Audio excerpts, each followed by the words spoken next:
আল্লাহ পাক তার বান্দাদেরকে সর্বসময় ক্ষমা করার জন্য প্রস্তুত, কিন্তু বান্দা ক্ষমা চাওয়ার জন্য প্রস্তুত না। আল্লাহ পাক আজকের রাত্রে বান্দাদেরকে ডাকতে থাকবেন, আলা মিন মুস্তাগফিরিন ফাগফির লা, আলা মিন মুস্তারজিকিন ফারজুকা। আমার বান্দাদের মধ্যে এমন কোন বান্দা আছো যারা আমার কাছে ক্ষমা চাইবা, যারা আমি আল্লাহর কাছে মাপ চাইবা, আমি আল্লাহ পাক তোমাদের জীবনের সমস্ত গুনাহ খাতাকে মাফ করে দিব। সুবহানাল্লাহ। আল্লাহ পাক তার বান্দাদেরকে ডাক দিয়া বলতে থাকে, বান্দা তোমার কি রিজিকের দরকার? তুমি কি বিপদের মধ্যে আছো? তুমি কি অভাবগ্রস্তের মধ্যে আছো? আমি আল্লাহর কাছে তুমি চাও, আমি আল্লাহ তোমার সমস্ত অভাব রিজিক আমি সমস্ত কিছু দূর করে দিব। বান্দা তুমি যখন আমি আল্লাহর কাছে দুখানা হাত তুলে দিবা, যখন আমি আল্লাহর কাছে তুমি মাপ চাইতে থাকবা, আমি আল্লাহর কাছে তুমি তোমার মুখের জবানটা বের করতে দেরি হইতে পারে, তোমার চোখের দু ফোঁটা পানি পড়তে দেরি হইতে পারে, কিন্তু আমি আল্লাহর রহমত বর্ষিত হইতে এক সেকেন্ডও দেরি হয় না। সুবহানাল্লাহ। তো আল্লাহ পাক বলে, বান্দা আমি তোমাকে সৃষ্টি করলাম, আমি বান্দা তোমাকে অনেক সুন্দর করিয়া বানাইছি, আমি তোমাকে ভরপুর নেয়ামত দিয়েছি। বান্দা তুমি যেটা দেখো বা তুমি দেখো না, তুমি তোমার মধ্যে আনন্দ যখন ফিল করো, তুমি যখন তুমি একটা ভালো কিছু যখন কামাই করো বা তুমি উপলব্ধি করতে থাকো, তখন তোমার ব্রেনের মধ্যে ফিকির করা দরকার, তোমার অন্তরের মধ্যে চিন্তা করা দরকার, এত সুন্দর একটা পরিস্থিতি, এত সুন্দর একটা স্থান আমাকে কে পৌঁছায়া দিল, এত সুন্দর একটা জায়গায়, এত উপরের লেভেলে আমাকে কে পৌঁছায়া দিল। আমি তো নিজের যোগ্যতায় আসতে পারি নাই, কারণ আল্লাহ পাক যদি আমাকে ওই জায়গায় না নেয়, আল্লাহ পাক যদি ওই জায়গায় আমাকে না বসায়, আমি কশিনকালেও কিন্তু যাইতে পারবো না। পারবো? যাইতে পারবো? আল্লাহ পাক তার বান্দার সর্বসময় বান্দাদেরকে একটা জিনিসই বুঝাইতে চায়, বান্দা তুমি যত গুনাহ করো না কেন, যত গুনাহ করো না কেন, আমি আল্লাহর কাছে তুমি যদি মাপ চাইতে পারো, খাঁটি অন্তরে যদি তওবা করতে পারো, আমি আল্লাহ পাক তোমাদের কাছে ওয়াদা করতেছি, আমি আল্লাহ তোমার গুনাহ মাফ করবই, এবং আমি আল্লাহ তোমার সেই গুনাহ সম পরিমাণ তোমার আমল নামায় নেকি দ্বারা ভরপুর করে দিব। সুবহানাল্লাহ। তাহলে আল্লাহ পাকের দয়া আছে নাকি নাই? এই আজকের রাতটা দামি নাকি দামি না? কি পরিমাণ দামি! তো বলে যে হাদিসের মধ্যে রাসূল সাল্লাল্লাহু আলাইহি সাল্লাম ইরশাদ ফরমান, এত পরিমাণ দামি রাসূল সাল্লাল্লাহু আলাইহি সাল্লাম ওই সময় বুঝাইছে যে, আপনারা বরকি দেখছেন, বরকি ছোট ছোট বরকির ছাওয়াল আছে না, এগুলার মধ্যে অনেক পশম না? তো একটা গোত্র ছিল, যেই গোত্রের মধ্যে এত পরিমাণ বরকি ছিল যেটা ধারণার বাহিরে ছিল। তো রাসূল সাল্লাল্লাহু আলাইহি সাল্লাম উদাহরণ দিছে, ওই গোত্রে যতগুণ বরকি রয়েছে এবং প্রত্যেকটা বরকির যেই পরিমাণ পশম রয়েছে, আল্লাহ পাক আজকের এই শাবান মাসের মধ্য রজনী অর্থাৎ শবে বরাত আমরা যেটাকে বলে থাকি, আল্লাহ পাক তার চাইতো বেশি পরিমাণ মানুষদেরকে ক্ষমা করে দিবেন। সুবহানাল্লাহ।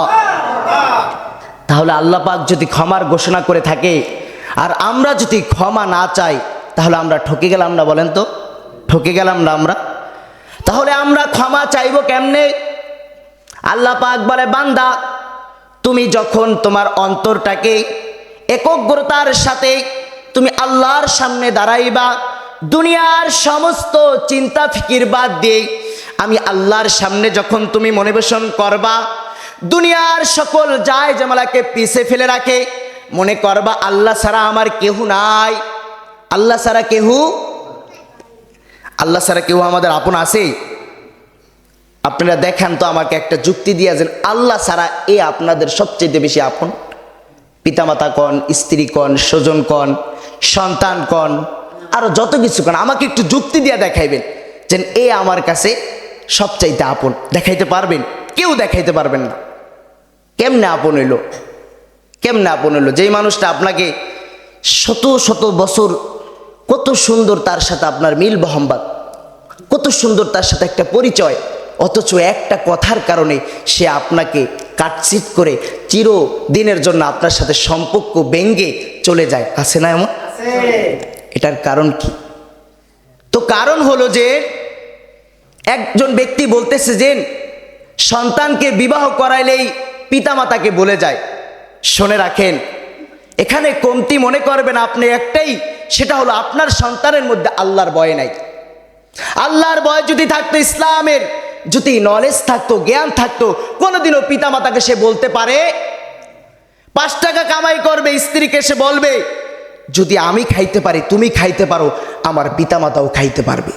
কি বলেন, ঠিক না? এটা বলবে, কারণ সে মনে করে যে এই পিতামাতাই তো আমার আসল, এই পিতামাতাই তো আমার সব। তো আমি ওদিকে যাবো না, আমি যেই কথা আপনাদেরকে বলতে লাগছি যে আজকের রাতটা হলো অনেক দামি। তো এই রাতটা আপনি কেমনে কাটাবেন? তো রাসূল সাল্লাল্লাহু আলাইহি সাল্লাম বলেন যে তোমরা বেশি বেশি নফল নামাজ পড়ো। আর একটা আপনারা কাজ করতে পারেন, আমাদের অনেক নামাজে কমতি হয়েছে, কাজা নামাজ যেটাকে আমরা বলে থাকি, পিছনের অনেক নামাজ। তো এটা করতে পারেন যে আসরের 4 রাকাত কাজা, এমন করে নিয়াত বেঁধে বেঁধে আপনি নামাজ পড়তে থাকতেই থাকবেন যতক্ষণ পর্যন্ত আপনার অন্তরে সাক্ষী না দেয় যে আমার পিছনের নামাজগুলো এখনো কমপ্লিট হয়নি। যখন অন্তরের মধ্যে একটু স্থান পাইবে, একটু নরম হবে অন্তরটা, দিলটা, তখন আপনি মনে করবেন হয়তোবা আমার শেষ হয়ে গেছে। তো এই কাজটাও করতে পারেন। এটাও যদি না পারেন তাহলে এই কাজটা করতে পারেন, 2 রাকাত করে নামাজ আপনি পড়তে পারেন। এখন বিষয় হলো 2 রাকাত করে নামাজ আপনি কেমনে পড়বেন? সুবহানাল্লাহি ওয়ালহামদুলিল্লাহি ওয়ালা ইলাহা ইল্লাল্লাহু আল্লাহু আকবার ওয়ালিল্লাহিল হামদ, বা শুধু বলতে পারেন সুবহানাল্লাহ আলহামদুলিল্লাহ। এখানে কোনো নির্ধারিত নাই যে এটাই পড়তে হবে, এটা পড়া যাবে না, এমন না বিষয়টা।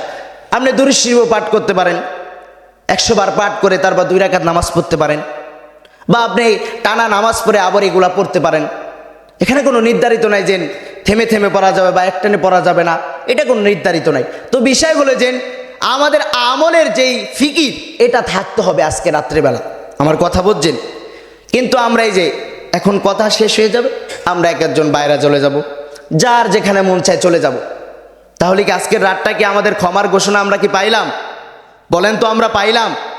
এখন আপনি যে সামনের বছরই গিয়া যে এই মাসের এই দিনটি যে পাবেন, এটা কি বলতে পারেন? বলতে পারেন? রাসূল সাল্লাল্লাহু আলাইহি সাল্লাম স্পষ্ট কথা যে তোমাদের জন্য শবে বরাত হলো একটা নিয়ামত। কেমন? শবে কদর আপনারা নাম শুনছেন না?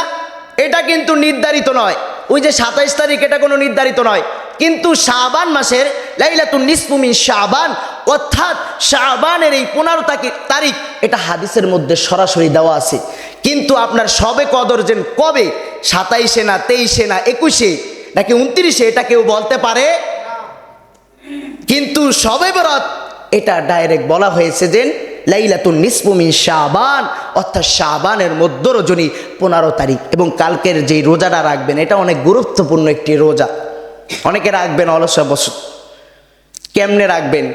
আমাদের ইমানে এত পরিমাণ কমতি, আমাদের ইমান এত পরিমাণ দুর্বল যে আজকে আমরা আল্লাহর ইবাদত এমন পিলে ছেড়েছি যে গুনাহ যখন করি দিলের মধ্যে আঘাত খায়।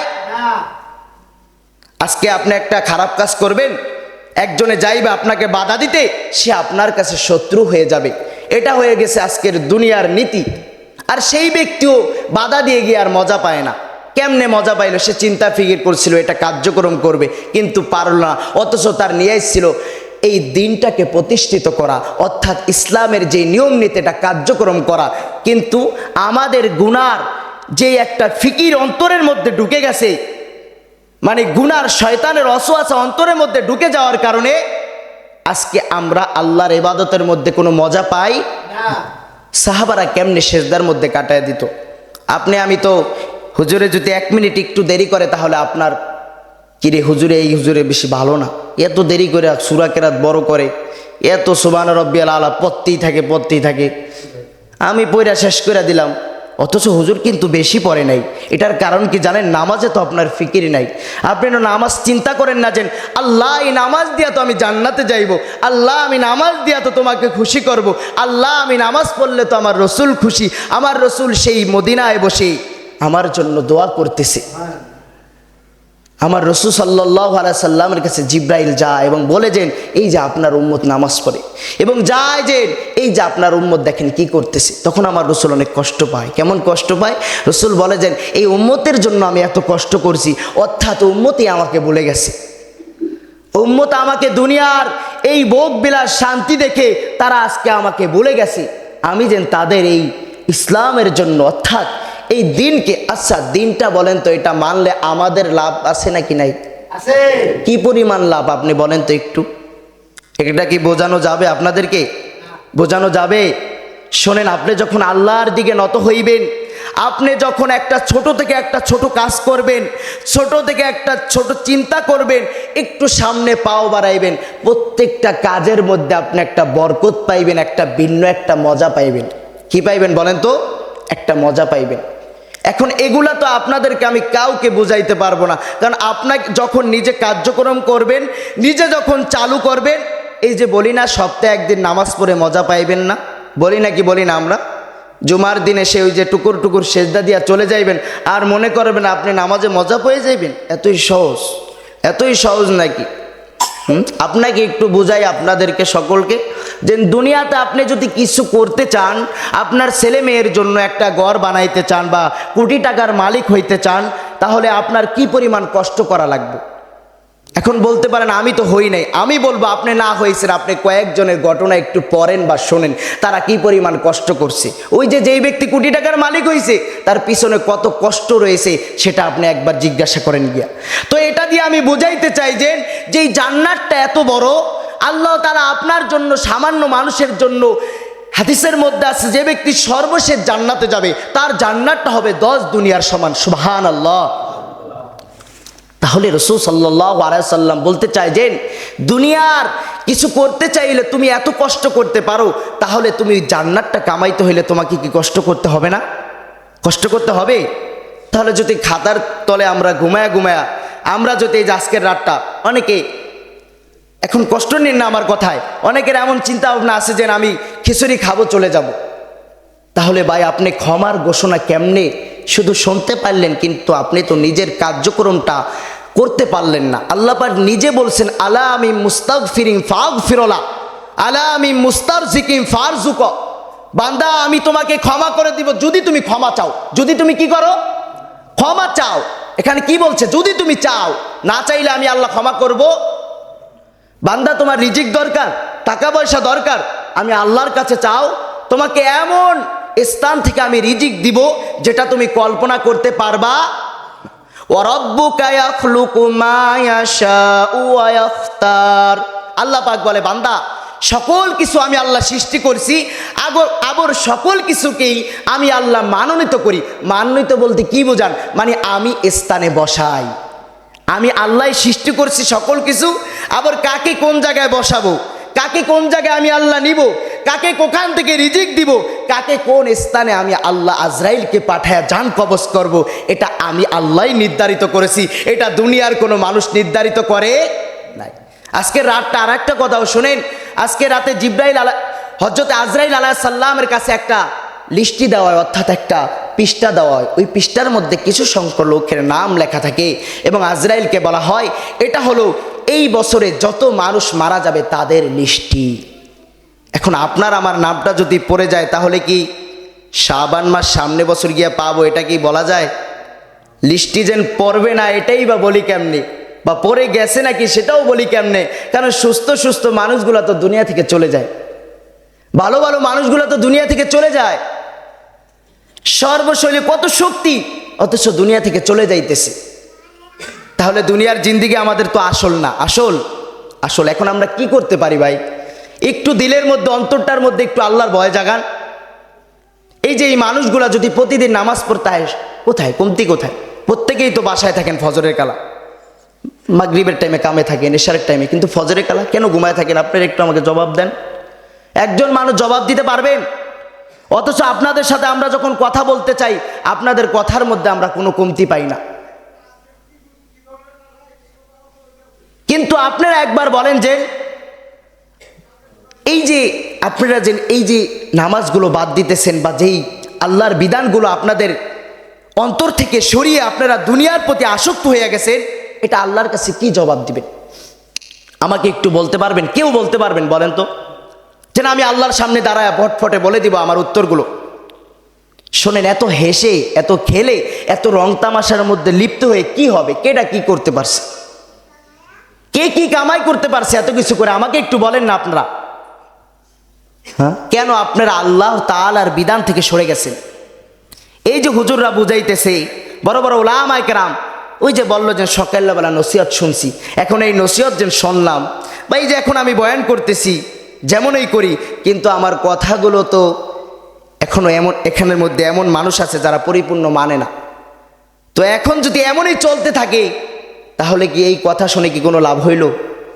আপনি মনে করবেন যে একজন, এখন মনে করি যে এই যে আপনাদের একটা পরিচালিত কি হয়ে গেছে যে যেই বক্তা সুর দিয়ে ওয়াজ করে তার ওয়াজ ভালো লাগে। এমনও মানুষ আছে নামাজ পড়েন একক তো, অর্থাৎ হাফিজুর রহমান কুয়াকাটার ওয়াজ শুনিয়া সারাদিন শুনতে থাকে, কানের লগে লাগায় রাখে।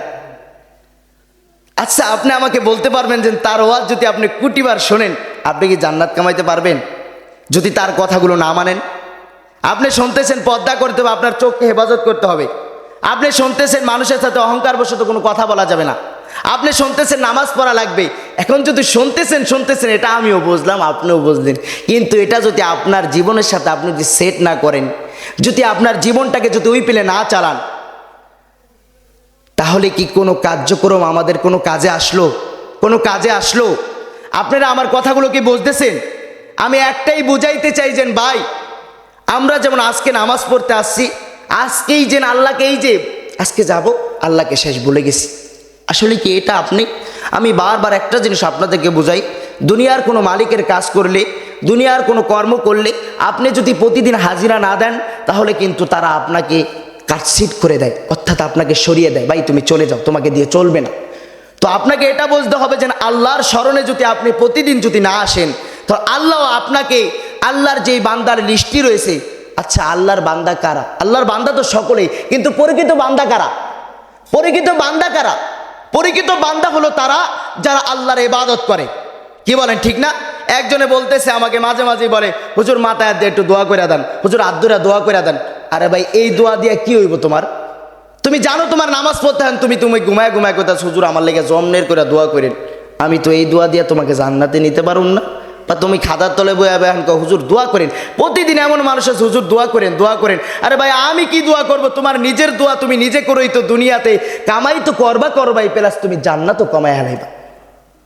আমি কেন দোয়া করা লাগে? আমার হুজুরের কাছে কেন ফু দেওয়া লাগে? আমি অনেক সময় ফু দেই না, অনেক সময় অনেক বাচ্চাদেরকে ফু দেই না, প্লাস যদিও দেই পিতামাতাকে সাথে অনেকে আছে বললা দেয় যে আজকে সূরা ইখলাস পড়ে আপনি নামাজ পড়ে আপনি ফু দিবেন। জিজ্ঞাসা করেন অনেকের পিতামাতাকে, আমি বলে দিই, আপনি আমার কাছে কি ফু দিতে আনছেন? আপনি মা, আপনি তো আমার চাইতে, আমার মুখের চাইতে আপনার মুখটা অনেক ছেলের জন্য জরুরি, মেয়ের জন্য জরুরি, কিন্তু আপনি কেন পারেন না? আপনি নিজেই তো এখন না পাক, আপনি কেন পারতেছেন না? আপনি তো আল্লাহকে স্মরণ করেন না, ইমানি শক্তি নাই, কেন পারবেন? আমি আমার কথা বলি, আমি যখন বাড়িতে, আমাদের বাসায় একটা গরুর খামার আছে, তো বাড়িতে গেলে আমি গরুর তাকাই একটা সূরা ইয়াসিন পড়ি বা সূরা ফাতিহা পড়ে একটা ফু দিয়ে আসি, একটা একটা ভালো নজরে তাকায় একটা, যাই হোক, একটা ফু দিয়ে আসি খামারের প্রতি। তো এটা আমি আমল করি বিদায় আমি পারি। তো আপনি যখন নামাজ পড়বেন, কাজকর্ম করবেন, আল্লাহর বিধান মানবেন, আমি হুজুরের কাছে আপনার আশা লাগবে আপনি নিজেই পানি পড়ে, কারণ পানি আমরা কি করে দেই? সূরা ফাতিহা পড়ি। কি পড়ি বলে দেই, আজকে কি পড়ি বলেন তো?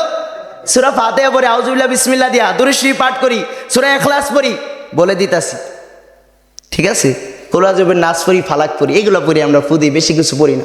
হয়তো বা মাঝে মাঝে আল্লাহর 99 নাম পড়ি, হয়তো বা মাঝে মাঝে ইয়াসিন সূরা পাঠ করি, এটা মাঝে মাঝে, কিন্তু বেশিরভাগ সময় সূরা ফাতিহা, সূরা ইখলাস, কুল আউযু বিন নাস, ফালাক।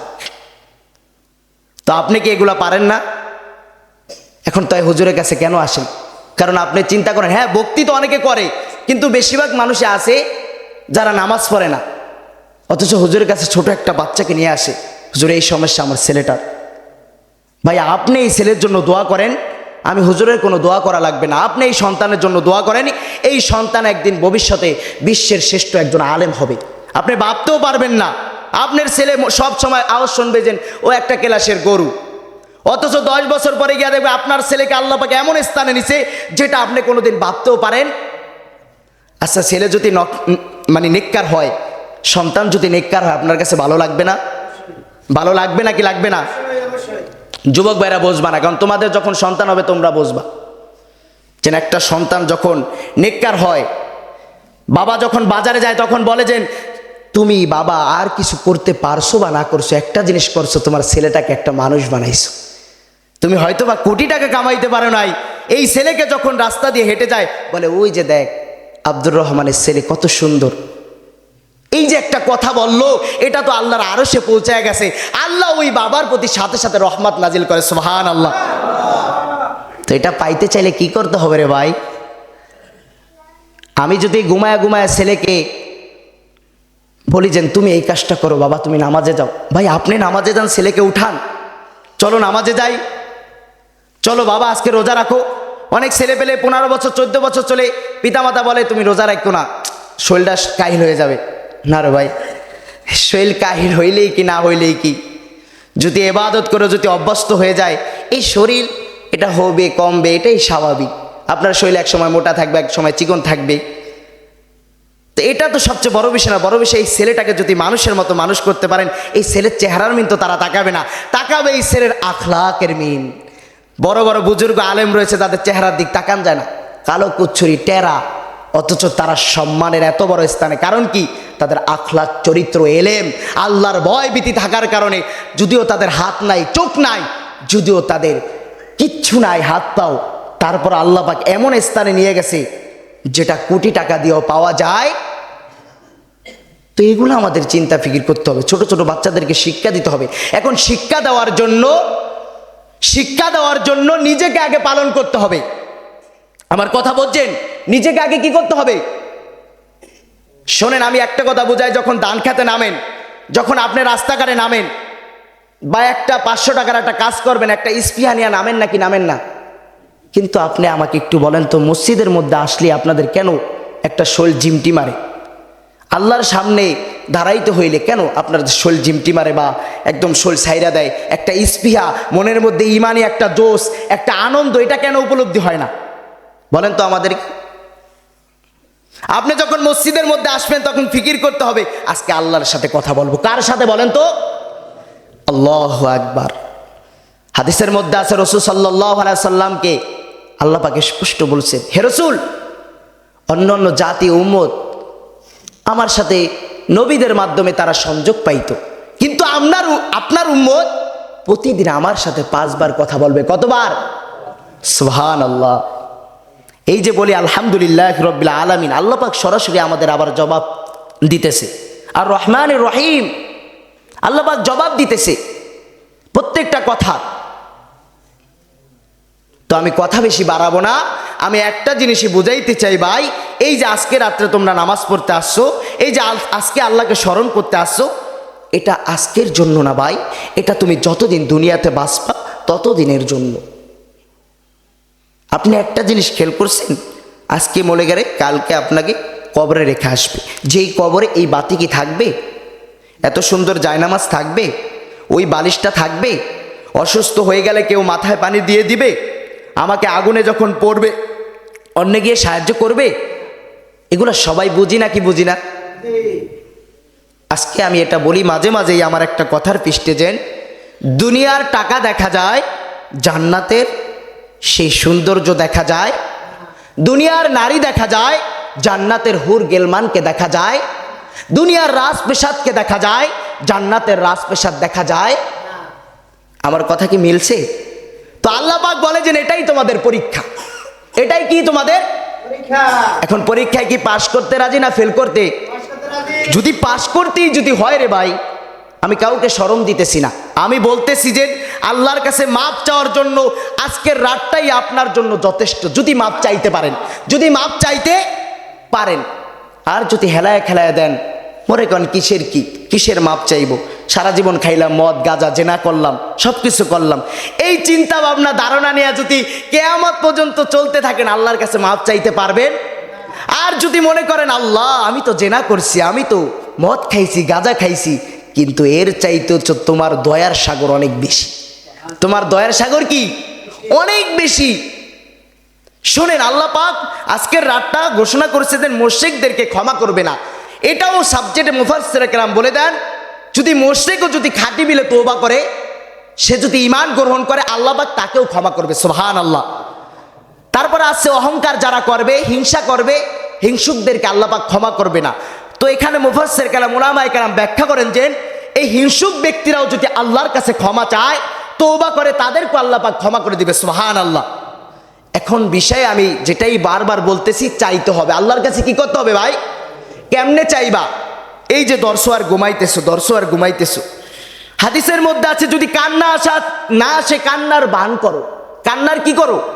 আমরা যখন একজনের কাছে টাকা চাইতে চাই, যখন গরিব, দেখবেন কি সুন্দর, আমাকে কিছু দেও না, আমাকে কিছু দেও না। ঢাকা শহর গেলে দেখবেন গাড়ির মধ্যে, আমি অনেক অসহায়ের মধ্যে আসি, তো তখন কিন্তু তাদের চোখ দিয়ে পানি পড়ে না, কিন্তু কিন্তু অসহায়ের মধ্যে তারা চাইতেছে কেমনে জানি। তো আল্লাহ পাক বলেছেন, বান্দা তোমার চোখ দিয়ে যদি পানিও যদি না আসে, কমপক্ষে তুমি কান্নার একটা বান করো। আল্লাহ, আমার মতো গুনাহগার আর কেহ নাই দুনিয়ার মধ্যে, আমি যেদিকেই তাকাই না কেন, আমার মতো নাফরমান চতুষ্পদ জন্তু খারাপ লোক আর কেউ হইতে পারে না আল্লাহ। তারপরও আমি আল্লাহ তোমার রহমতের দরজায়, আমি মনে করি আমার গুনাহ কিছুই না, আমার গুনাহ কিছুই না। তোমার রহমতের কাছে, কিসের কাছে? তোমার রহমতের কাছে। আল্লাহর রহমতের সাগরে এত বেশি, যে আল্লাহ পাক এত কিছু তৈরি করতে পারছে, এত কিছু করতে পারছে। এমন একটা সাপ আছে, যে সাপ আপনাকে এক কামড় দিয়ে খেয়ে ফেলতে পারবে, আছে না? কে তৈরি করছে বলেন তো? আর আপনি আমি তো একটা সামান্য মানুষ, অথচ এই সামান্য মানুষকে কেন সম্মানিত করলো? একটাই কারণ, বলে যে এই মানুষগুলো আমি আল্লাহর সেজদা দেয়। কি দেয় বলেন তো? আমি আল্লাহর সেজদা দেয়। এখন যদি সেজদা যদি না দেন, তাহলে তো তাদের সাথেই মিলে গেলেন। তাদের মধ্যে আপনার মধ্যে কি পার্থক্য থাকলো? আপনি তো শক্তির কারণে আপনি তো দামি হন নাই, আপনি তো আপনার সৌন্দর্যের কারণে, আপনার মানে গৌরবের কারণে তো আপনি দামি হন নাই। দামি তো হইছেন এজন্য আপনি আল্লাহর ইবাদত করেন। কি করেন? আল্লাহর ইবাদত কি একদিনের জন্য না চিরদিনের জন্য? যতদিন বাঁচবো চিরদিনের জন্য ভাই। তাহলে আমরা সকলে কি প্রতিদিন আল্লাহর ইবাদত করতে রাজি? প্রতিদিন রাজি? সকলে তার হাত উঠাইবেন না, ইমানি জোর একটু বাড়ান রে ভাই। কি করতেছেন দুনিয়ার মধ্যে? আল্লাহকে একটু দেখান, আল্লাহ আমরা তোমাকে প্রতিদিন স্মরণ করতে রাজি। আল্লাহ পাক যেন আমাদের সকলকে কবুল করে। সকলে বলেন আমিন। আল্লাহর কাছে বলতে হবে ভাই, যে না আল্লাহ, আমি তো গুনাহগার, আমাকে তুমি মাফ করে দাও, আমাকে তুমি মাফ করে দাও। সেই রাত্র যখন আমরা পেয়ে গেছি, আমি যদি আজকে সকালে মারা যাইতাম, রাত্র পাইতাম ভাই? রাত্র পাইতাম? তাহলে রাত্র যখন পাইছি, কেন ক্ষমা চাইতে আমরা দ্বিধাবোধ করব? কেন ক্ষমা চাইতে আমরা দেরি করব? আল্লাহর কাছে এমন পিলে কানবো। যদি কান্না না আসে, এখানে যদি মানুষের সামনে কান্না না আসে, আপনি রাস্তায় চলে যান। কারণ আল্লাহ বলে যে অন্য গোত্রের সময়, বনি ইসরাইলের সময় একটা স্থান ছিল, তুমি এই জায়গায় সেজদা দিলে আল্লাহকে পাইবা, অন্য জায়গায় পাইবা। কিন্তু উম্মতে মুহাম্মাদের জন্য সারা পৃথিবীর জমিনটাকে আমি আল্লাহ সেজদার স্থান বানায় দিছি। সুবহানাল্লাহ। তাহলে ওই রাস্তায় গেলে আল্লাহ আছে নাকি নাই? আল্লাহ দেখবে নাকি দেখবে না?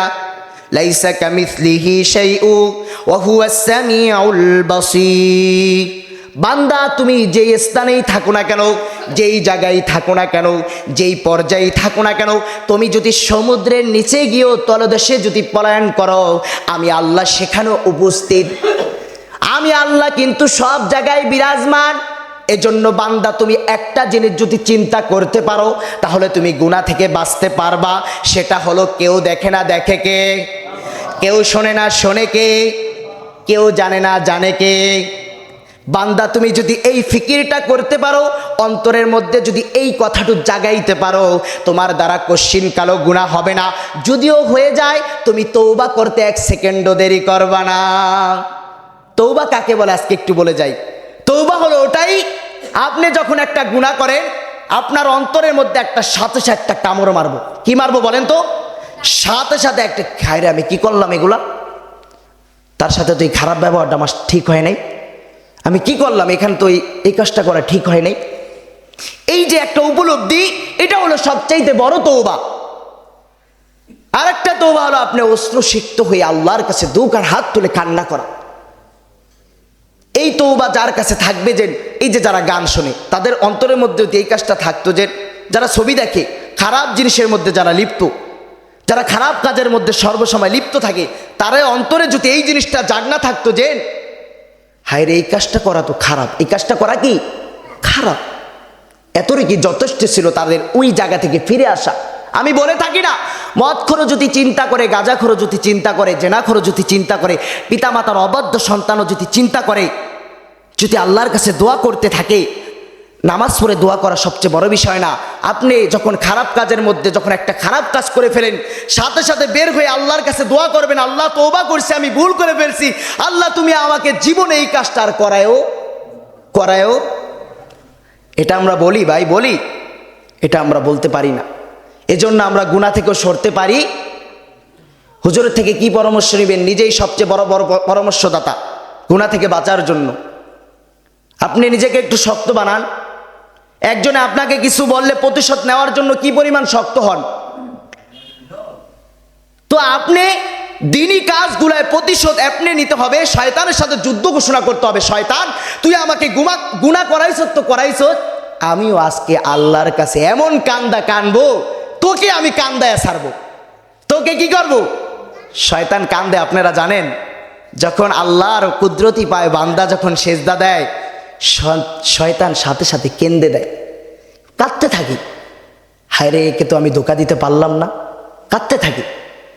তো আমরা তো এখন করতেছি, আমার রসুলকে আমরা কান্দাইতেছি, কিন্তু শয়তানকে আমরা হাসাইতেছি আর রসুলকে আমরা কান্দাইতেছি, যেই রসুল আমাদের জন্য এত কষ্ট করলো।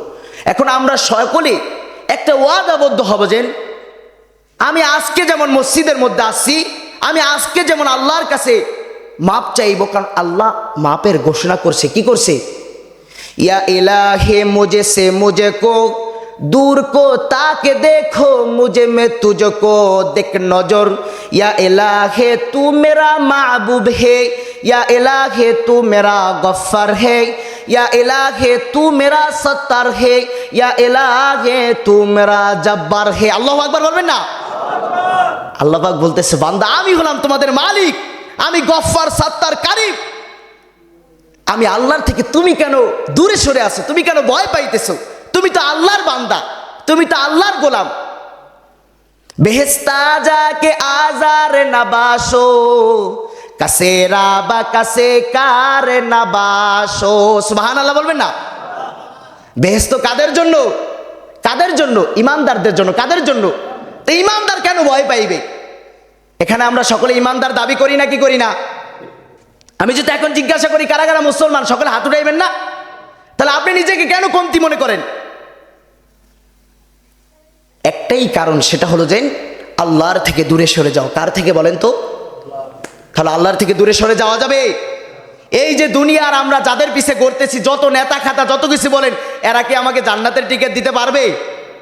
তাহলে এদের পিছে এমনও মানুষ আছে রাত 2টা পর্যন্ত কথা বলতে বলতে কাটায় দেয়, একটু সামান্য দুনিয়ার স্বার্থের জন্য। তাহলে এরা কি আমার জান্নাতের টিকিট দিবে? তাহলে এই নেতার পিছনে ঘুরে এত কিছু করে, অথচ যে আল্লাহ আমাকে দিবে টিকিট, ওই আল্লাহকে আমি ভুলে গেছি। আমার কথাগুলো কি বুঝতেছেন আপনারা? সকলে বুঝতেছেন? কোনো সুর দিতাছি না, ডাইরেক্ট সরাসরি কথা বলতেছি। সব কিছু একটাই বুঝাইতে চাইতেছি যে আল্লাহকে ভোলা যাবে? তা আল্লাহকে যদি মনে রাখতে হয়, আল্লাহর কাজগুলো করে আমাদের দেখাতে হবে না? কেমনে করবেন? ইমানের পরে মুসলমানের কাজ কি? নামাজ। মুসলমানের কাজ কি? আউয়ালু মা ইউহাসাবু বিহিল আবদু ইয়াউমাল কিয়ামাতিস সালাহ। কিয়ামতের দিন সর্বপ্রথম কিসের কথা জিজ্ঞাসা করবে? কিসের কথা জিজ্ঞাসা করবে? এখন সকলে কি আমরা নামাজ পড়ি? শোনেন, যত ওলামায়ে কেরাম ওয়াজ করে, যত কিছু বলে, সবার লাস্ট মেশে একটাই কথা থাকে, নামাজ ভাই সারা যাবে, নামাজ ভাই সারা যাবে। তুমি জেনা করো, তুমি মদ খাও, তুমি গাঁজা খাও, তুমি মানুষের সাথে খারাপ ব্যবহার করো, তুমি নামাজ ছাড়িও। ইন্নাস সালাতা তানহা আনিল ফাহশাই ওয়াল মুনকার। নামাজ হলো সমস্ত ফাহিশা কাজ থেকে তোমাকে বিরত রাখবে। যদি তুমি পড়তে পারো, 3 দিন পড়ছো, 4 দিন পড়ছো, 5 দিন পড়ছো, 1 মাস পড়ছো, 1 বছর পড়ছো, ফিরতেছো না, মনে রাখবা 1 বছর পর, 2য় বছর, 4র্থ বছর, একদিন না একদিন আল্লাহ পাক তোমাকে খাঁটি ইমানদারের খাতায় তোমার নামটা ঘোষণা করে দিবে সুবহানাল্লাহ। তাহলে নামাজ কি ছাড়া যাবে? আমার একটা জিনিস ভালো লাগতেছে, অনেক যুবক ভাইরা নামাজ পড়তেছে, অনেক যুবক ভাইরা নামাজে আসতেছে, মানে কয়েকজন, সবাই না, কয়েকজন যুবক আছে নামাজ পড়তে আসতেছে। আলহামদুলিল্লাহ, আল্লাহ পাক যেন তাদেরকে এই যেই ধারাবাহিকতা চলতেছে এটা যেন আল্লাহ পাক কবুল করে, সকলে বলেন আমিন। কিন্তু কষ্ট হয় যে বাবা ঘুমায় থাকতেছে, কাকারা ঘুমায় থাকতেছে, দাদারা ঘুমায় থাকতেছে, নানারা ঘুমায় থাকতেছে, অথচ নাতি নামাজ পড়তে আসতেছে, ছেলে নামাজ পড়তে আসতেছে। এখানে একটু আমাদের একটু শরম লজ্জার একটা বিষয় কাজ করে না? অনেক মানুষ আছে ভাই, কি বলবো, দাড়ি পেকে গেছে, নামাজ পড়তে আসেন। আপনি আমি কি উত্তর দিব, আমি কি বয়ান শোনাবো আপনাদেরকে, আর আপনারা জান্নাতের টিকিট পেয়ে যাবেন না? আমি কি এমন বয়ান শোনাবো, কি কথা বলবো, এমন কি আমলের কথা বলবো আজকে আপনারা জান্নাতের টিকিট পেয়ে যাবেন গা? জান্নাতের টিকিট তো আপনি নিজেই নিতে পারেন। প্রথম ইমানের পরে কাজ করে, সেটার নাম হলো নামাজ। সেটার নাম কি? আমি আপনাদের এই জায়গায় প্রায় 2 বছরের কাছাকাছি আছি। আমি কিন্তু প্রত্যেক সপ্তাহে নামাজের কথা বলতে পারবেন আমি কেউ বাদ দিছি। এটা অনেকেও বলে ফেলছে যে হুজুরে খালি নামাজের কথাই বলে। আরে ভাই, নামাজ দিয়েই তো তুমি জান্নাতে যাইবা, নামাজ দিয়েই তো তুমি মদ খাওয়া থেকে সরবা, নামাজ দিয়েই তো তুমি জেনাখোর থেকে সরবা, নামাজ দিয়েই তো তুমি ঘুষ খাওয়া থেকে সরবা, নামাজ দিয়েই তো তুমি মানুষদের প্রতি অত্যাচার থেকে তুমি সরবা। তাহলে এটার কথা বলবো না, তা কিসের কথা বলবো? এখন বিষয় হলো আমি মানি বা না মানি, এটা হলো আপনাদের ব্যক্তিগত বিষয়। আমি বলেই যাইতেছি, কারণ আমরা হলো ফেরিওয়ালার মতো। কিসের মতো? আমি হলাম ফেরিওয়ালার মতো। আমরা যারা দিনের কাজ করি ফেরিওয়ালার মতো। একটা ফেরিওয়ালা যখন হাঁটে, সে মানুষ পাওক বা না পাওক, তার যেটা বেচাকিনি করা সেটা বলেই যায়। মাছ লাগবে কার, মাছ লাগবে কার, তরকারি লাগবে কার, বলে যায় নাকি যায় না? তো আমরা হলো সেই দিনই ফেরিওয়ালার মতো, আমরা বলেই যাব। মানেন বা না মানেন, এটা হলো আপনাদের ব্যক্তিগত বিষয়। কিসের বিষয়? জোর করব না। ইসলামের কাজগুলো জোর করার নয়, হুদাল্লিন নাস, মানুষদেরকে হেদায়েত দিতে পারে এই কোরআন, যদি সে মানে। যদি কি করে? যদি সে মানে। কোরআনের মধ্যে নামাজের কথা আছে নাকি নাই? রোজার কথা আছে নাকি নাই? এই যে সামনে রমজান আসতেছে, এখানের মধ্যে এমনও মানুষ আছে যারা রোজা থাকবে না, ফরজ রোজারা থাকবে না। অথচ যদি বলা হয় আজকে রাত্রে 5,000 টাকা দিবে, না খায়া হইলেও গিয়া ওই টাকা ধরার জন্য চেষ্টা করবে। একটু উদাহরণ দিলাম, ধরেন সকলকে দেওয়া হবে। কিন্তু যে আল্লাহ পাক বলছে যে বান্দা, এই রোজাটা এমন একটা জিনিস যেটা আমি আল্লাহ তাআলা নিজে এটার প্রতিদান দিয়ে থাকি, সুবহানাল্লাহ। কিন্তু এটা আমরা ছেড়ে দিব। অনেক মানুষ আছে অলসতাবশত। এটা করা যাবে আমাদের? আপনারা আমার কথাগুলো কি বুঝতেছেন? সকলে বুঝতেছেন? এখানে সকলেই এলাকার মুসল্লি, দূরের কোনো লোক নাই। যদি বুঝে থাকেন, আপনাদেরকে আমি একটাই বুঝাইতে চাই ভাই, ইমান যখন পাইছেন, ইমানটাকে জাহান্নামের টিকিটে বিক্রি করেন না ভাই, ইমানটাকে জান্নাতের টিকিটে বিক্রি করেন। কারণ আপনার নামে জান্নাত একটা বরাদ্দ। আপনার নামে কি? জান্নাত একটা বরাদ্দ। আপনি কেন জাহান্নামের টিকিটে বিক্রি করতেছেন নিজেকে? জান্নাত তো একটা বরাদ্দ আপনার জন্য। 700 টাকা প্রতিদিন ঠিকই কামাই করতেছেন, আপনার এটা কি মনে হয় না প্রতিদিন 3 বেলা ঠিকই ভাত খাইতেছেন? সন্তান যদি না খায় জিজ্ঞাসা করতেছেন খাইছো নাকি?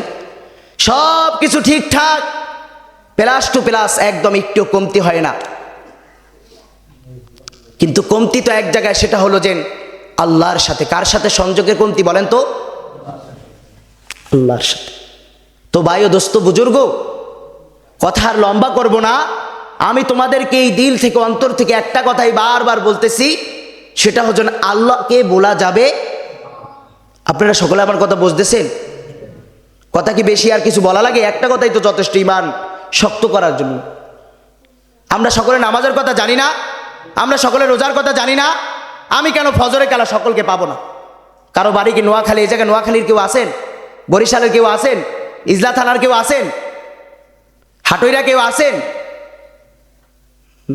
তাহলে আমি কেন ফজরের কালা এখানে সকলকে আমি পাবো না? কেন পাবো না? আমাকে উত্তর দিতে পারবেন আপনারা? না ঢাকা থেকে লজ দিয়া ভাড়া করে আসতে হবে, আবার এখন যাইবেন ঢাকা গিয়া ঘুমাইবেন, আবার ঢাকা থেকে নগদ আবার রিপ্লাই করতে হবে দেশ, এমন নাকি বিষয়টা?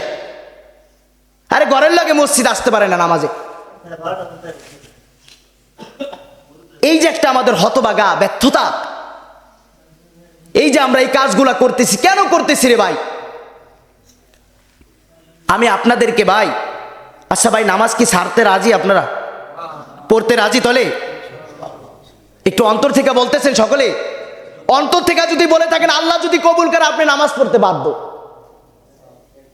এখন যদি জিমা জিমা করেন, ইনশাল্লাহ ইনশাল্লাহ ইনশাল্লাহ ইনশাল্লাহ ইনশাল্লাহ, এমন যদি সারা জীবন করেন, এই ইনশাল্লাহ দিয়ে নামাজ পড়তে আইতে পারবেন? ইমানি শক্তি বাড়ান। আমি কেন পারবো না? আমি প্রত্যেকদিন 700 টাকা কামাইতেছি, আমি বিসিএস ক্যাডার হইতেছি, আমি এমবিবিএস ডাক্তার হইতেছি, আমি পুলিশের বড় অফিসারের স্থানে বসতেছি। আমি কেন আমার সামান্য একটা কাজ, যেটা যদিও আমরা চোখে দেখতেছি সামান্য, আসলে কি এটা সামান্য বলেন তো? আখেরাতের জগতে এটা আমাদের জন্য বিশাল ফসল হয়ে দাঁড়াবে না? বিশাল ফসল হয়ে দাঁড়াবে নাকি? নেকি কি দেখা যায়? এজন্য বলে থাকে যে নেকি যদি দেখা যাইতো, মসজিদ থেকে একজনও লোক সরতো, খালি ঘুমাইতো, পড়তো, কয় মসজিদ ছাড়া স্ত্রী সন্তান কিচ্ছু চিনি না। আল্লাহ কয় এই জায়গায় তো তোমাদের পরীক্ষা, এই জায়গায় তো পরীক্ষা। এই যে রমজান মাসে 10 দিনের এতেকাফ, এটা বিশাল বড় একটা পরীক্ষা আপনাদের জন্য, বিশাল বড় পরীক্ষা। তো পরীক্ষায় পাশ করতে হইলে আল্লাহ তাআলার বিধানগুলো আমাদের অন্তরের মধ্যে জাগাইতে হবে। আমি কথা আমার মন চায় না বলতে, কি জন্য জানেন? আপনারা নামাজ পড়তে আসেন না। আমার সত্যি অনেক খারাপ লাগে, যেটা বলার আমি বুঝাইতে পারবো না আপনাদেরকে। কি বলবো, আমি কথা অনেকের আমি সালাম দেওয়া মজা পাই না অনেক সময়। মানে আমার একটা বিশাল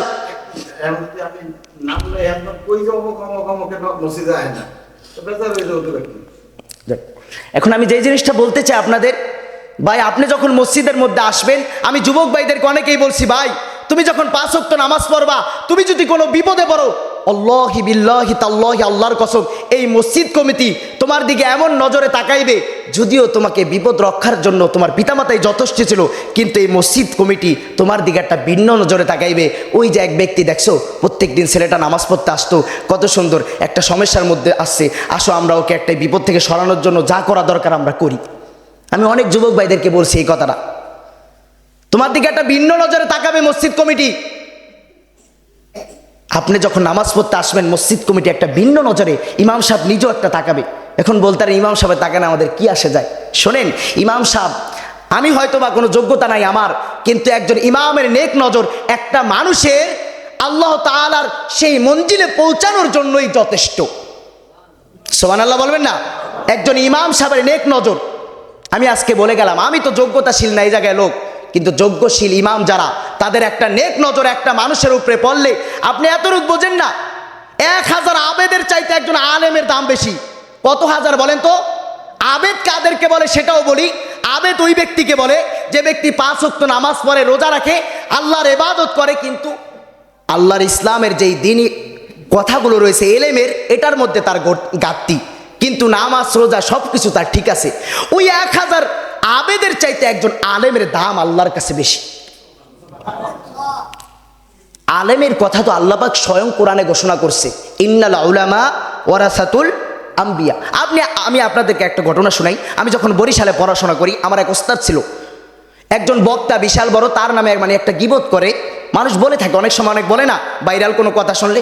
তো আমি ওস্তাদকে জিজ্ঞাসা করলাম যে ওস্তাদ, এই যে তার নামে যদি আমি একটা, এই যারা বলতেছে, আমি যদি এটার সাথে সংযোগ দিই, তাহলে কি আমার কোনো গুনাহ হবে? তখন বলল যে তুমি কি তার যোগ্য নাকি?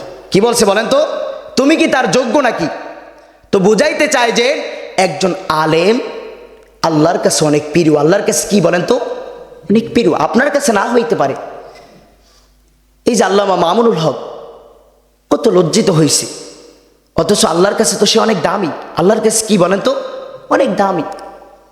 তো আমি ওই কথার মধ্যে যাব না, আমি একটু বললাম যে মানে আপনি যদি মসজিদের মধ্যে আসেন, ইমাম সাহেব যখন দেখবে, ওই যে দেখকে একটা বললো, ভাই প্রত্যেক দিন আসবা, এই যে নামাজ পড়তে থাকবে, এই যে একটা কথা, এই কথাটা যদি ইমাম সাহেব যদি খুশি মনে বলে থাকে, আল্লাহর আরশে যখন পৌঁছাইবে, তখন আপনার উপরে ভালো হবার জন্য যত রহমতের পথ দরকার, আল্লাহ পাক স্বয়ং আপনাকে সেই পথগুলো দেখায় দিবে। সুবহানাল্লাহ। তো ভাই ও দোস্ত বুজুর্গ, আমরা সকলে আল্লাহর ফিকির করতে, আল্লাহর ইবাদত করতে রাজি তো? জোরে বলেন ইনশাল্লাহ। আরো জোরে বলেন ইনশাল্লাহ। আরো জোরে বলেন ইনশাল্লাহ। ইনশাল্লাহ বলতে হবে জোর। যাক, আমি আর কথা বলবো না। তো আল্লাহ পাক আমাদের সকলকে যেন কবুল করে, সকলে বলেন আমিন। তো ফজরের কালা সকলকে পাবো? হাত উঠান তো। ফজরের কালা পাবো তো? অবশ্যই আমি ডাক দিবি ইনশাল্লাহ, অবশ্যই ডাক দিবি। আল্লাহ পাক আমাদের সকলকে কবুল করুক, আমিন।